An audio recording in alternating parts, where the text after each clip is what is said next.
கண்களை மூடி ஆண்டவருடைய திருவார்த்தைகளுக்கு நேராய் நம்முடைய இருதயங்களை கொஞ்சம் திருப்புவோம். நல்ல தகப்பனே, உம்மை ஏற்றுக்கொள்ள வந்திருக்கிறோம். இந்த வாழ்க்கையில் நீர் கொடுத்திருக்கக்கூடிய இந்த கிறிஸ்து பிறப்பின் பண்டிகை நாட்களை மகிழ்ச்சியாய் நாங்கள் கொண்டாடும்படிக்கு நீர் கொடுத்திருக்கக்கூடிய இந்த தருணங்களை நாங்கள் தள்ளிவிடாதிருக்க வந்திருக்கின்றோம். ஆம் தகப்பனே, எங்களை ஏற்றுக்கொண்டிருக்கிறீர். எங்களை உம்முடைய பிள்ளைகளாய் வைத்திருக்கிறீர். உம்முடைய சந்தோஷத்தை அனுபவிக்க நீர் வாய்ப்பு கொடுத்திருக்கிறீர். எங்கள் வாழ்க்கையில் நீர் தருகிற மகிழ்ச்சியை அனுபவிக்கின்ற ஒரு ஸ்லாக்கியத்தை எங்களுக்கு நீர் கொடுத்திருக்கிறீர். நன்றி செலுத்துகிறோம். இதோ இந்த பண்டிகையின் ஆராதனை, இந்த பண்டிகையினுடைய அருளுரை எங்கள் வாழ்க்கையிலும் கொஞ்சம் பேசட்டும். இந்த பண்டிகையின் வேத வசனங்கள் எங்களுடைய வாழ்க்கையின் கிளிச்சல்களை கொஞ்சம் தைக்கிறதாய், எங்களுடைய வாழ்க்கையின் காயங்களை கொஞ்சம் மருந்திடுகிறதாய், எங்களுடைய வாழ்க்கையின் கனவுகளை கொஞ்சம் நிகழ்காலத்தோடு ஒப்பிட்டு பார்க்கத்தக்கதாய் எங்களுக்கு அமைத்து தாரும். கேட்கிறவர்களாய் மட்டுமல்ல, கேட்டதன்படி செயல்பட பிரயாசப்படுகிறவர்களாய் எங்களையும் மாற்றித்தாரும். இன்ப ரட்சகர் இயேசு கிறிஸ்துவின் நாமத்தில் வேண்டிக் கொண்டோம் பிதாவே. ஆமேன், ஆமேன், ஆமேன். கிறிஸ்துவுக்குள் பிரியமானவர்களே, இந்த அருமையான காலை பொழுதிலும் உங்களோடு கூட இணைந்து ஆண்டவருடைய நாமத்தை தொழுது கொள்ளவும், ஆண்டவருடைய திருவார்த்தையை உங்கள் மத்தியில் பகிர்ந்து கொள்ளவும் கர்த்தர் கொடுத்த வாய்ப்புக்காக நன்றி செலுத்துகின்றேன். ஆண்டவருக்கு துதியும் கனமும் உண்டாகட்டும். கிறிஸ்துவுக்குள் பிரியமானவர்களே, நம்முடைய வாழ்க்கையின் வழிகளில், நம்முடைய வாழ்க்கையின் படிநிலைகளில் ஆண்டவரை நம்முடைய நம்பிக்கையாக கொள்ளுகின்ற பொழுது, நம்முடைய வாழ்க்கையின் ஒவ்வொரு நகர்வுகளிலும் அவரை மாத்திரமே உறுதியான அஸ்திபாரமாக நாம் கொள்ளுகின்ற பொழுது ஆண்டவர் நம் சார்பில் செயல்படுகிறவராய் இருக்கிறார். ஆண்டவர் நமக்காக காரியங்களை வாய்க்கச் செய்கிறவராய் இருக்கிறார். இந்த உதயங்கள் நம்முடைய வாழ்க்கைக்கு தருகிற நம்பிக்கைகள் என்ன? இந்த கிறிஸ்து பிறப்பின் மூலமாக நம்முடைய வாழ்க்கையில் ஏற்படுகிற மாற்றங்கள் என்ன? இந்த கிறிஸ்து பிறப்பினுடைய நற்செய்தி நமக்கு எப்படியெல்லாம் நம்மோடு கூட உறவாடுகிறது, நம்மோடு கூட ஒன்றித்து போகிறது என்பதை வேதத்தின் வழி நின்று கொஞ்சம் பார்க்க போகிறோம். பழைய ஏற்பாட்டு வேதாகமம், அது ஏசாயா தீர்க்கதரிசியினுடைய புத்தகம் 9வது அதிகாரம் முதல் 7 வசனங்களை கொஞ்சம் திருப்பி வைத்துக் கொள்வோம். அன்றைக்கு வாழ்ந்து வந்த மக்களுக்கு ஆண்டவருடைய இறைவாக்கினராக இருந்த ஏசாயா அவர்களால் ஒரு வார்த்தை உரைக்கப்படுகிறது. அது என்ன வார்த்தை அப்படின்றது தான் நம்ம இப்போ வாசிக்க போகிறோம், அதை பார்க்க போகிறோம். இந்த வார்த்தை எந்த பகுதிகளில் வாழ்ந்தவர்களுக்கு சொல்லப்பட்டது அப்படிங்கிறத அந்த பழைய ஏற்பாட்டு வேத பகுதியை கொஞ்சம் வாசித்து பாருங்களேன்.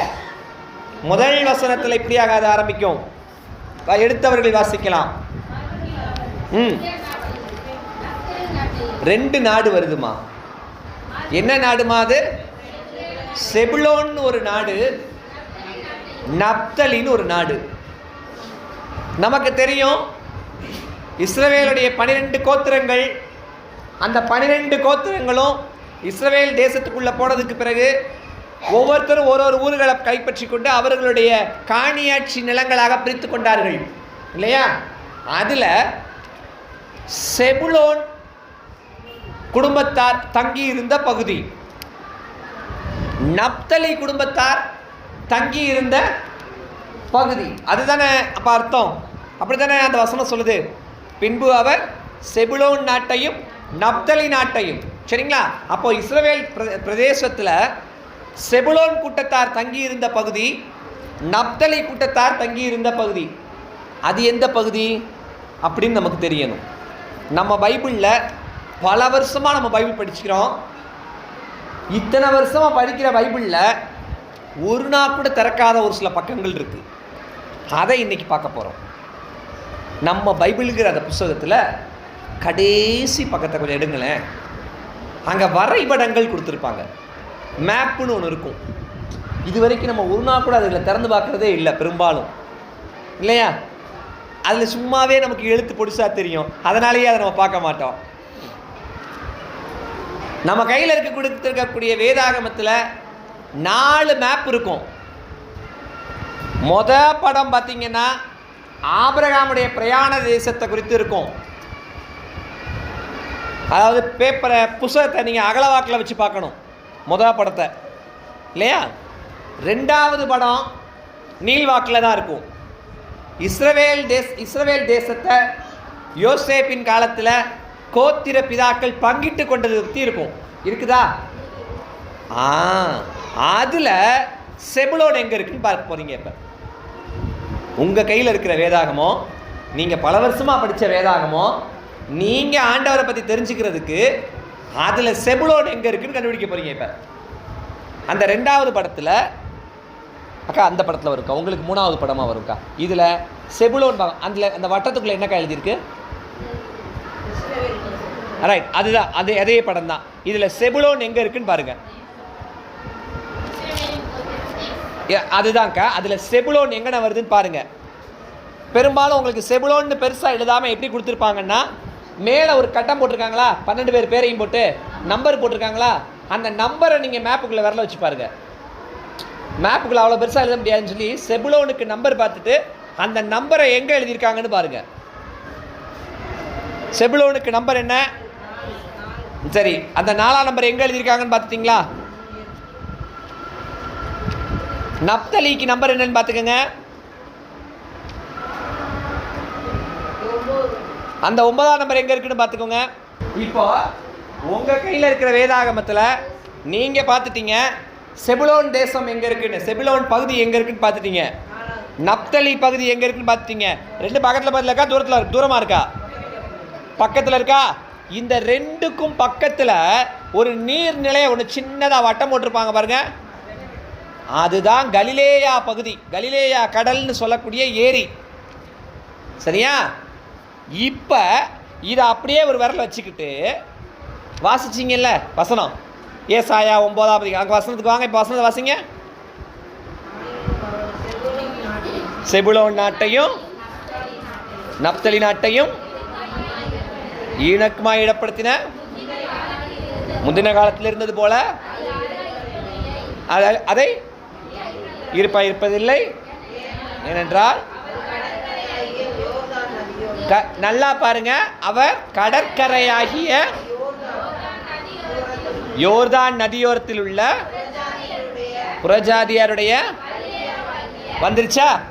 அப்போ இந்த கடற்கரை பகுதிக்கு தான் பேரு கலிலேயா கடல். சரியா? உங்க வேதாகமத்தில் அந்த மொத்த பேப்பரில் நடுவில், அந்த மொத்த மேப்பில், அதாவது அந்த தேசத்திலேயே நடுவில் மேலேருந்து கீழே ஒரு கோடு விட்டுருப்பாங்க. அதுதான் யோர்தான் நதி. மேலேருந்து கீழே வரைக்கும் ஒரு கோடு இருக்குதா, மையக்கோடு, அதுதான் யோர்தான் நதி. யோர்தான் நதியோட துவக்கப்புள்ளி இருக்கிற இடம் தான் இது கலிலேயா கடல். அந்த கலிலேயா பகுதியை குறித்து தான் ஏசாயா தீர்க்கதரிசி சொல்லி வைத்திருக்கிறார். சரியா? அப்போ இப்படி எப்போ வேதாகமத்தை படிக்க ஆரம்பிக்கிறோமோ வேதாகமோ புரியும். எருசலேம் எங்கே இருக்கு தெரியாதுங்க, ஆனால் எருசலேம் தான் இயேசு பிறந்தாருன்னு 30 வருஷமாக சொல்லிக்கிட்டே இருக்கோம் நம்மளும், இல்லையா? அதை தெரிஞ்சுக்கிறதுக்கு தான் மேப்னு ஒன்று கொடுத்துருக்குறாங்க. அப்போ ஆண்டவர் எனக்கு பிறந்திருக்கிறார், என்னுடைய வாழ்க்கைக்கு ஆண்டவருடைய பிறப்பு என்ன தருது அப்படின்னா, மிக அழகா அந்த வாக்கியத்தில் நமக்கு பார்க்குறோங்க. அந்த வாக்கியத்துடைய அமைப்பாளர் இப்படியா சொல்கிறாரு, அவர் ஒரு காலத்தில் இந்த செபுலோன் பகுதி அல்லது இந்த நப்தலி குடும்பத்தார் வாழ்ந்த இந்த பகுதி இடுக்கமாக எண்ணப்பட்டது, ஈனப்படுத்தப்பட்டது. அவர்கள் மதிப்பு குறையுடையவர்களாக நடத்தப்பட்டார்கள். அப்படி மதிப்பு குறையுடையவர்களாய் நடத்தப்பட்டவர்களை பார்த்து தீர்க்கதரிசி ஒரு வாக்கியம் சொல்றாருங்க, கவலைப்படாதீங்க, கிறிஸ்து உங்களிடமிருந்து பிறப்பார். அப்ப ஆண்டவருடைய பிறப்பின் நற்செய்தி எனக்கு தருகிற முதல் செய்தி, யாரெல்லாம் வாழ்க்கையில் நசுக்கப்படுகிறோமோ, யாரெல்லாம் வாழ்க்கையில் மதிப்பு குறைவாய் நடத்தப்படுகிறோமோ, யாரெல்லாம் நம்முடைய வாழ்க்கையில் கலாச்சார கட்டுப்பாடுகளினால் கஷ்டப்படுகிறோமோ, நமக்கு யாருடைய வாழ்க்கையிலெல்லாம் இருள் இருப்பதாக நாம் நினைத்துக் கொண்டிருக்கின்றோமோ, அந்த இருளின் மத்தியில் இருப்பவர்களுக்கு கிறிஸ்து உதயமாய் இருக்கிறார் என்பதுதான் செய்தி. நம்முடைய வாழ்க்கையில் கிறிஸ்து வந்ததினால் என்னுடைய வாழ்க்கையில் இருந்த இருள் நீங்கியது. நான் இனி மதிப்பு குறைந்தவனாய் நடத்தப்பட போவது இல்லை என்பதுதான் இந்த தீர்க்கதரிசியின் வாயிலாக ஆண்டவர் நமக்கு பகிர்ந்து வருகிற செய்தி. இரண்டாவதாக லூக்கா எழுதின நற்செய்தி நூல் 2வது அதிகாரம் 1-14 வரைக்கும் லூக்கா எழுதின நற்செய்தி நூலினுடைய சம்பவம். இப்ப நம்ம பார்க்கிற இந்த வேத பகுதி இல்லையா, அந்த வேத பகுதி தருகிற செய்தி என்ன, தருகிற சம்பவம் என்ன? இயேசு பிறந்துட்டாரு, மேய்ப்பர்கள் ஆடு மேய்ச்சிக்கிட்டு இருக்காங்க. அவங்க எல்லாருக்கும் என்ன செய்யப்படுகிறது? தேவதூதன் மூலமாக ஒரு செய்தி சொல்லப்படுது. அதான் நமக்கு தெரியும். சரி, இப்போ ஒரு கேள்விக்கு வருவோம். நம்ம இப்போ மேப்பு அடிப்படையில் தான் படிச்சுக்கிட்டு இருக்கோம், தெரிஞ்சுக்கிட்டு வரோம் இல்லையா? இப்போ அதே நம்ம மேப்புக்கு போவோம். பெத்லகேம் எங்கே இருக்குன்னு. ஏன்னா இப்போ இந்த சம்பவம் எந்த ஊரில் நடக்கிறதா வருது? பெத்லகேமில் தானே நடக்கிறதாக பதிவு இருக்குது. நம்ம அப்படி தானே படிச்சிருக்கோம். பாட்டு கூட பாடுவோமே, பெத்தலையில் பிறந்தவரை. பார்த்தீங்களா, பாட்டு மட்டும் உடனே பாடிடுவோம்ல. அந்த பெத்லகேம் எங்கே இருக்குன்னு நமக்கு தெரியணும்ல. வாங்க நம்ம புத்தகத்தில் இருக்கான்னு பார்ப்போம். நம்ம வேதாகமத்தில் நம்ம கையில் இருக்கக்கூடிய மேப்பில் இருக்குதாமா? சரிம்மா. அந்த பெத்லகேமுக்கும் எருசலேம் நகரத்துக்கும் எவ்வளவு தூரம் பாருங்க. தூரமா இருக்கா பக்கத்தில் இருக்கான்னு? எருசலேம் தேவாலயத்தினுடைய மிக முக்கியமான ஒரு சடங்கு எது அப்படின்னா பலி கொடுத்தல் இல்லையா?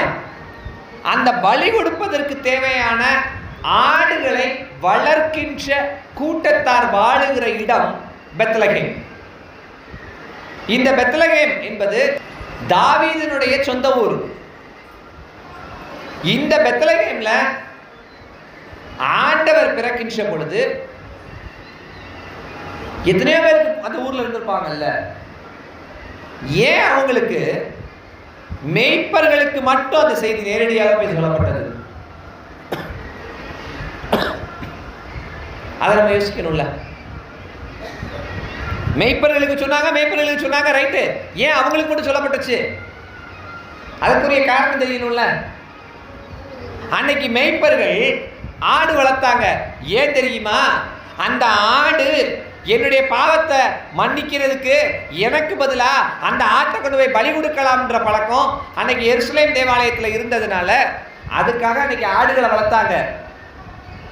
அந்த ஆடுகளை வளர்த்த அந்த ஆட்டு மேய்ப்பர்களிடம் போய் தேவதூதன் சொல்லுகின்றார், உங்களுக்காக தேவ ஆட்டுக்குட்டி அடிக்கப்பட போகிறார். அவர் தேவ ஆட்டுக்குட்டியாக பிறந்திருக்கிறார். இனிமேல் நீங்கள் பயப்பட தேவையில்லை என்று சொல்கிறார். இந்த கிறிஸ்து பிறப்பின் நற்செய்தி யாரெல்லாம் பயந்து போயிருக்கிறார்களோ, யாரெல்லாம் வாழ்க்கையில் எதிர்காலத்தை குறித்த கலக்கத்தில் இருக்கிறார்களோ, அடுத்து என்ன செய்ய போகிறோங்கிற பிரச்சனைகளின் மத்தியில் அமர்ந்திருக்கிறார்களோ, கிறிஸ்துவின் பிறப்பு என்கிற உதயம் நம்முடைய வாழ்க்கையில் இருக்கக்கூடிய பயத்தை எல்லாம் நீக்கி விடுகிறது. அதுதான் நம்முடைய பலம். ஏன்னா கர்த்தருடைய தூதன் அவருக்கு பயந்தவர்களை சூழ பாளைய விலகி அவர்களை விடுவிக்கிறார்.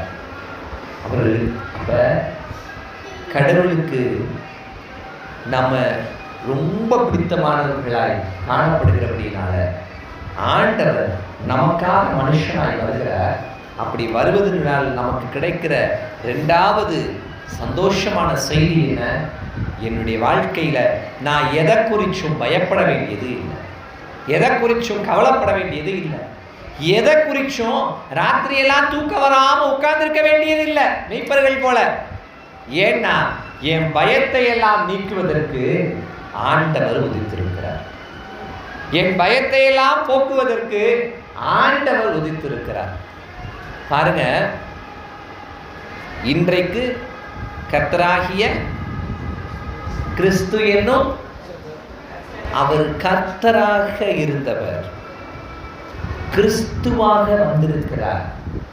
ஏனென்றால் உங்களை ரட்சிப்பதற்கு வந்திருக்கிறார். அதுதான் அங்க இருக்கக்கூடிய செய்தி.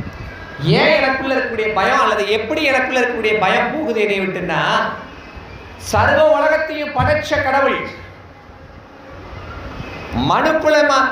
மனு உருவேற்று வந்திருக்கிறார். மனுஷனா இந்த இடத்துல வந்திருக்கிறார். ஏன்? என்னைய ரட்சிப்பதற்காக வந்திருக்கிறார். என்னைய ரட்சிப்பதற்காக, என்னை மீட்டுக் கொள்வதற்காக வந்திருக்கிறார். கிறிஸ்துமஸ் தருகிற மிகப்பெரிய ஒரு செய்தி என்ன தெரியுமா? நான் இயேசுவை சொந்த ரட்சகராக ஏத்துக்கிட்டேன். அன்னையிலிருந்து எனக்கு பணம் கொட்டுதுன்னு கொட்டுறதுக்கு இல்லை. நான் இயேசுவை சொந்த ரட்சகராக ஏத்துக்கிட்ட உடனே வீடு வாசல் வாங்கிட்டேன், கார் வாங்கிட்டேன் என்று சொல்லுவதற்கு அல்ல. நான் இயேசுவை சொந்த ரட்சகராக ஏத்துக்கிட்டேன். என் வாழ்க்கைய எதிர்காலத்தை குறித்த பயம் எனக்கு போச்சு. நான் இயேசுவை சொந்த ரட்சகராக ஏத்துக்கிட்டேன். அவரோட நான் காலாகாலமா வாழ போறேங்கிற சந்தோஷம் எனக்கு வந்துச்சு. நான் இயேசுவை சொந்த ரட்சகராக ஏத்துக்கிட்டேன். என்னுடைய பாவ வாழ்க்கையிலிருந்து எனக்கு ஒரு விடுதலை கிடைச்சிச்சு. பாவத்துக்கு சம்பளம் மரணம் என்று சொல்லுகிற பயம் எனக்குள்ள இருந்துச்சு. அந்த பயத்தை எனக்கு நீக்கப்பட்டது. அந்த பயம் என்னை விட்டு போக்குச்சு. கர்த்தர் என்னுடைய பயங்கள் எல்லாவற்றையும் என்னை விட்டு நீக்கி போடுவதற்கு தான் கிறிஸ்துவாய் பிறந்தார். இதுதான் செய்தி. எப்ப இந்த புரிதலை நம்ம எடுத்துக்கிறோமோ அப்போ மட்டும்தாங்க உண்மையிலேயே ஆண்டவர் சொன்ன மாதிரி, ஆண்டவருடைய திருவார்த்தைகளை அந்த தேவதூதர்கள் சொன்னது மாதிரி உன்னதத்திற்கிற தேவனுக்கு மகிமை உண்டாக்கப்படும். அது எதன் மூலமா நடைமுறைப்படுத்தப்படும் தெரியுமா? பூமியில சமாதானம் உண்டாவதன் மூலமாக நடைமுறைப்படுத்தப்படும். எப்ப பூமியில சமாதானம் வரும்? மனுஷருக்கு ஒருத்தருக்கு மேல ஒருத்தர் பயம் இல்லாமல் பிரியம் உண்டாகிற பொழுது மட்டும்தான் இந்த சமாதானமும், அந்த சமாதானத்தின் வழியாக ஆண்டவருக்கு மகிமையும் உண்டாக்கப்படும். மூன்றாவதாக ஆண்டவருடைய பிறப்பின் உதயம் எனக்கு கற்றுத்தருகிற ஒரு செய்தி.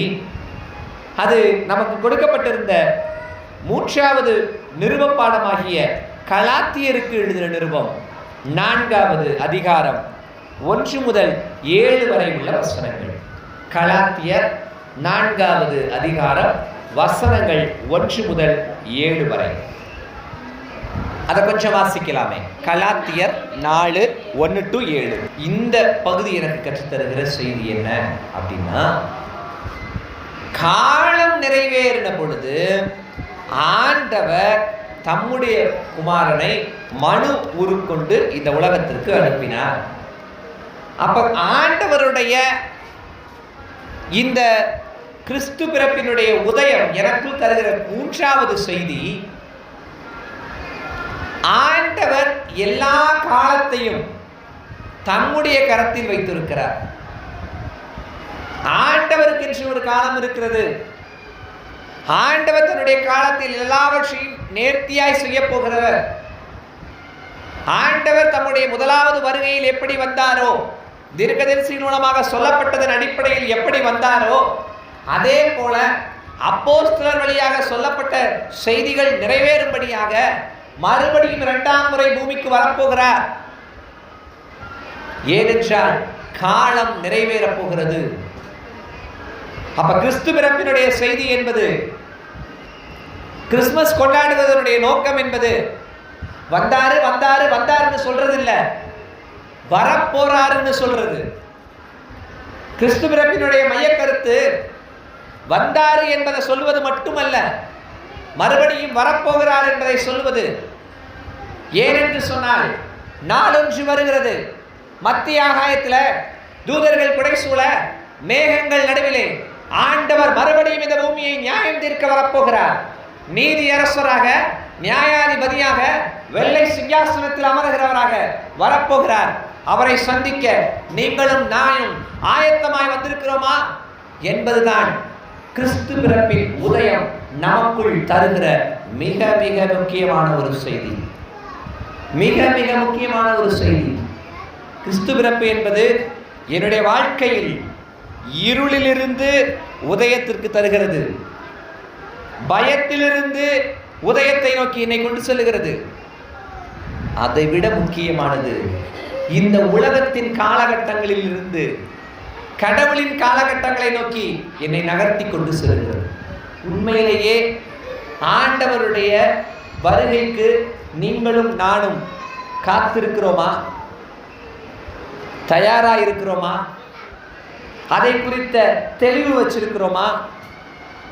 இன்னைக்கு ஆண்டவர் வந்தாருன்னா ஆண்டவரோடு கூட போறதுக்கு நீங்களும் நானும் தயாராக இருக்கிறோமா? தகுதியுடையவர்களாக இருக்கிறோமா என்பதை நிதானிக்கின்ற ஒரு தளம்தான் கிறிஸ்துவ காலங்கள்.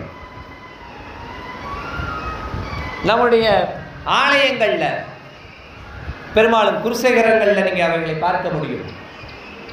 இந்த ஆல்டர் கிளாத்னு ஒன்று வச்சிருப்பாங்க. திருமேச்சை போன்ற இந்த திரைச்சிலைகள் இவைகளுக்கெல்லாம் பயன்படுத்துகிற நிறங்கள் என்று ஒன்று உண்டு.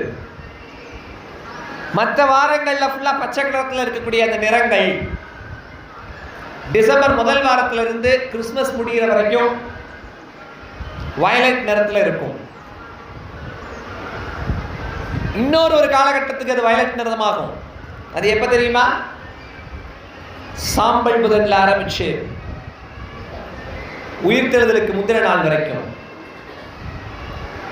ஏன்னா இது ரெண்டுமே அந்த ரெண்டு காலகட்டங்களையும் பயன்படுத்துகிற அந்த நிறமானது இயேசு கிறிஸ்துவினுடைய ராஜரீகத்தை குறிக்கிறது. அவர் பூமிக்கு முதல் முறை வந்தார் ஏழை மனு உருவாக, மறுபடியும் வரப்போகிறார் ராஜ கம்பீரமாக. அந்த ராஜ கம்பீரமாய் வரப்போகிறவரை நீங்களும் நானும் சந்திக்க தயாராக இருக்கிறோமா? சந்திக்க தயாராக இருக்கிறோமா? நம்ம எல்லாத்துக்கும் தெரிஞ்ச ஒரு சங்கீதத்தை கொஞ்சம் எடுத்து பார்ப்போமே. நம்ம கிட்ட வந்து யாராவது கொண்டாடுறீங்கன்னு கேட்டா நம்ம என்ன சொல்லுவோம்?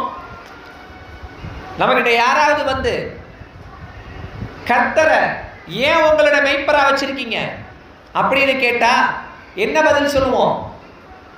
அவர் எனக்கு புல்லுள்ள இடத்துல கூட்டு போய் வயிறார சாப்பாடு போட்டு நல்ல தண்ணி உள்ள இடத்துக்கு என்னை கூட்டு போய் சுகமா எனக்கு ஒரு படிப்பு செல்வி கொடுத்து எனக்கு நல்ல ஒரு வேலை வாங்கி கொடுத்து நல்ல எனக்கு ஒரு சம்பளமும் வாங்கி கொடுக்குறாரு, அதனால கடவுளை எனக்கு மெய்ப்பரா வச்சிருக்கேன்னு சொல்ல போறோமா?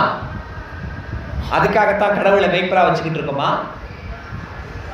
இல்ல ஆண்டவரை ஏன் நான் என் மெய்ப்பரா வச்சிருக்கேன்னா அவர் என் ஆத்மாவை எப்பெல்லாம் கஷ்டத்துல இருக்கோ அப்பெல்லாம் என் ஆத்மாவை தேய்ச்சி நான் எதெல்லாம் நடக்கணுமோ அப்பெல்லாம் இப்படி நடந்துக்க அப்படி நடத்துக்கன்னு எனக்கு அட்வைஸ் கொடுக்குற மோட்டிவேஷனல் ஸ்பீக்கரா வச்சிருக்கோமா?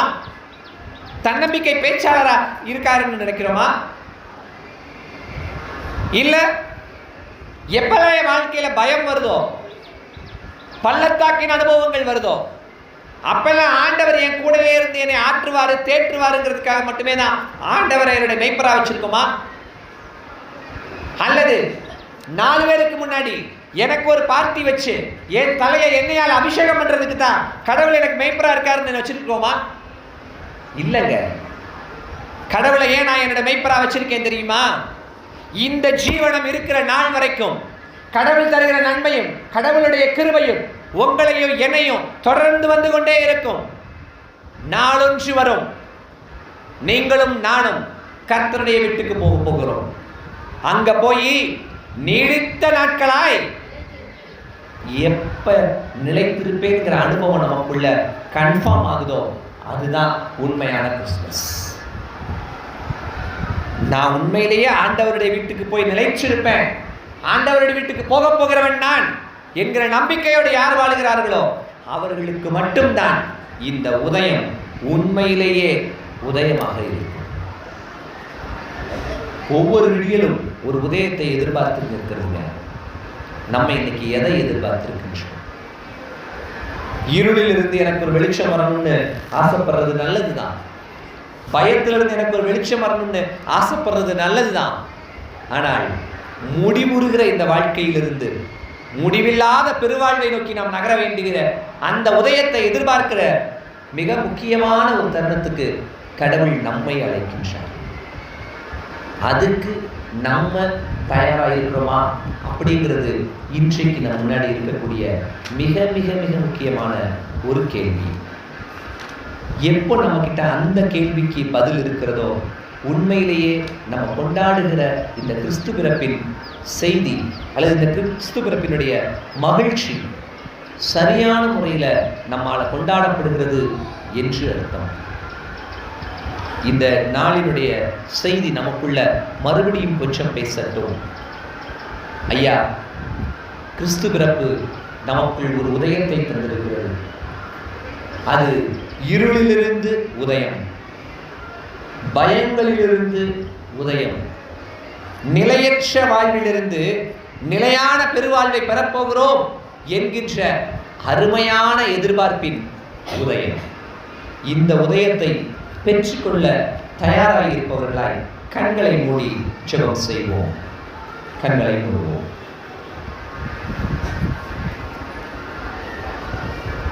கொஞ்சம் ஜெப நிலையில்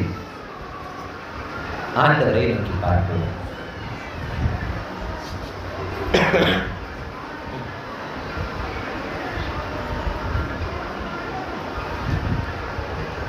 நம்மை மீட்ட நேசத்தாமை கண்ணால் கண்டு களிப்போம். அவர் தாமே மோட்ச லோக நாதர் என்று அறிவோம். பக்தரை அன்பாகவே தம்மிடத்தில் சேர்ப்பாரே. மாட்டு தோலுவத்தில் அள்ள தெய்வ ஆசனத்தேலோ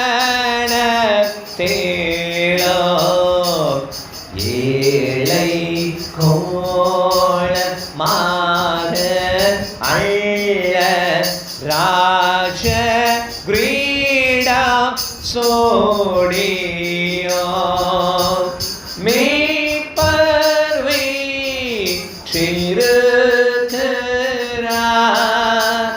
பக்தர் சூழ்ந்து போற்றுவார்.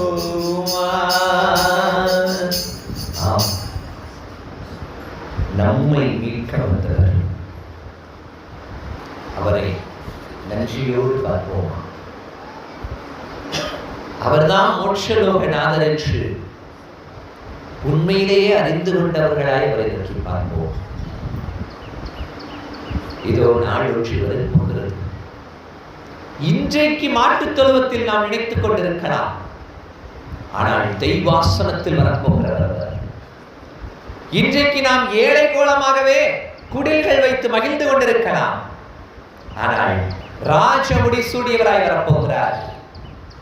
அவரை நாம் சந்திக்க தயாராக இருக்கிறோமா? நம் வாழ்வதற்கு தயாராகத்தான் இருக்கின்றதா?